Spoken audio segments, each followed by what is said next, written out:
Жизнь, свобода, личные убеждения – вот такими есть предпосылки для сдачи русских солдат в плен украинцам.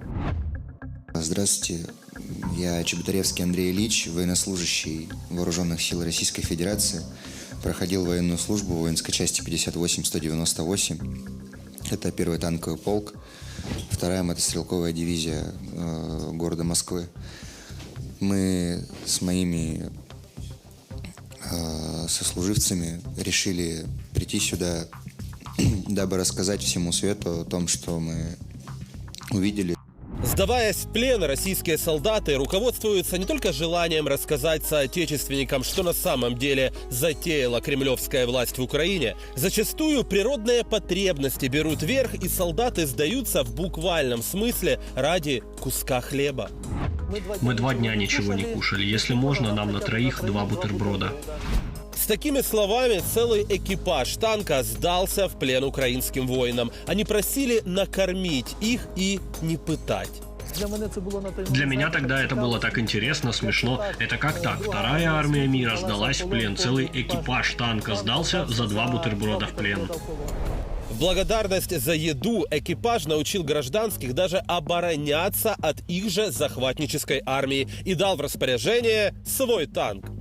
Они согласились нам помогать, но при одном условии, что они по своим стрелять не будут. Мы спросили, нет проблем.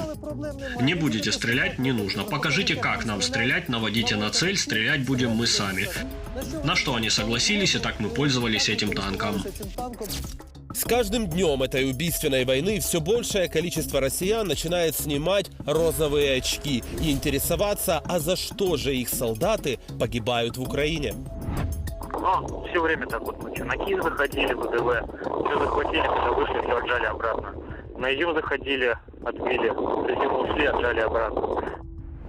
Даже преданные солдатики Дон-Дон Кадырова становятся поклонниками Украины. Как звать тебя? Киргиз. Киргиз? Да. Откуда ты? Родом? Откуда родом? Урус-Матана, Чечни.